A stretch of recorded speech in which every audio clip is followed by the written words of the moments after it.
Has this ever happened to you? Huh? You're enjoying yourself playing the engineer class when all of a sudden your sentry gun is wiped out by a French bastard. You get up off your ass and run to your dispenser, but before you even blink, it's shot down by a soldier 500 feet away. You don't know what to do. You consider getting off Team Fortress 2, maybe contributing to society. Or maybe, just maybe, all you need is a little help.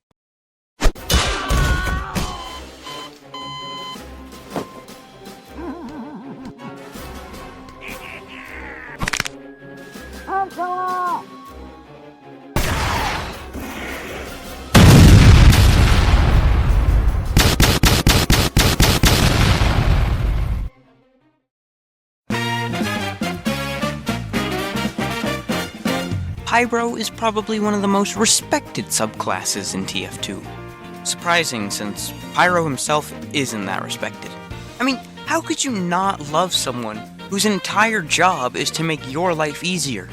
But as a Pyro player, I'm sure you're wondering, how do I actually help my team? Well, sit tight and listen up. Today, I'm gonna teach you how to be a Pybro.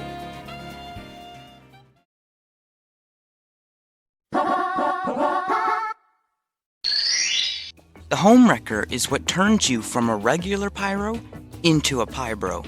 It's kind of like how the Market Gardener turns a soldier into a Trolldier. The gist of the Homewrecker is that it can take off sappers in one hit. You can probably guess why that would be useful.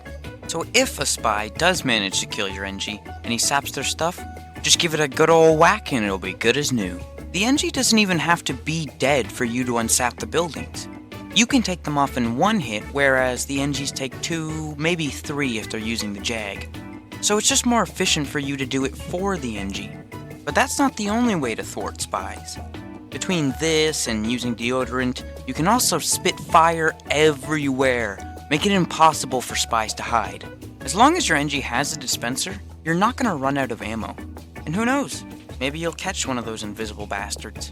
Just make sure you stay close to your engineers, because if the spy notices you're gone, they might take the opportunity to ruin your NG's day. Basically, just do your job as a Pyro and make sure spy mains don't have any fun.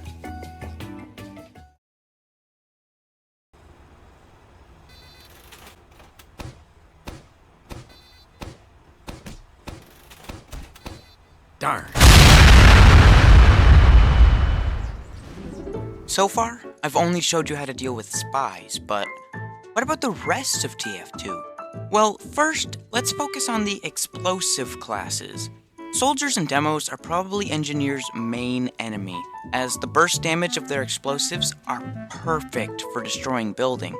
Now, there are a handful of ways Pyro can help combat this. The first one you might not believe, so I'm gonna let you in on a little secret. Pyro can press more than just left click.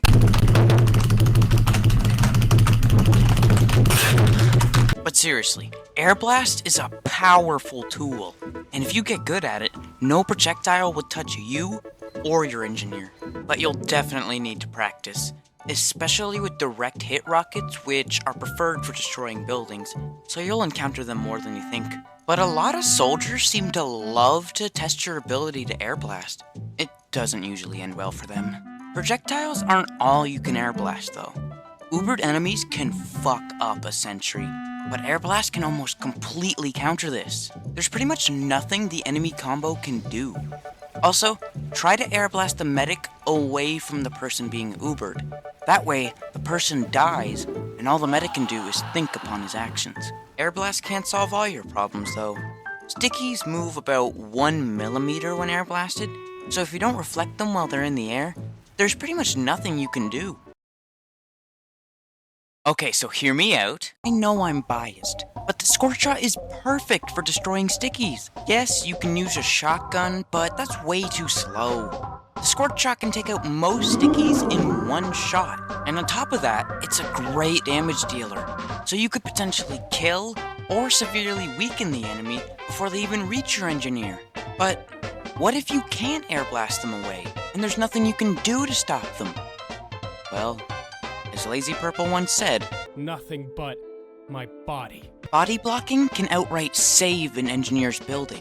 Remember, his buildings are super important to your team, so they're worth dying to protect. So far, I've only showed you what you'll do around 60% of the time. So, what do you do the rest of the time?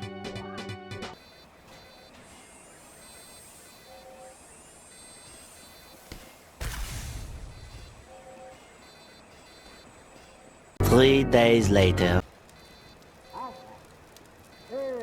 Yeah, Pybro can get really boring. Especially on CTF maps, you'll spend most of your time waiting for something to happen. You're a Pyro player! You want to charge face first at the enemy and say, fuck it, and hold WM1 and kill them all anyway. But Pybros have to stay near the NG in case something bad happens. This playstyle basically switches Pyro from an offense to a defense. Or maybe even a support. I don't know. Point is, if you like in-your-face gameplay and you don't want to stand around doing nothing, this probably isn't for you. But the next time you're on Dust Bowl and you see your engineer struggling, why not give him a hand, will ya? No? Okay.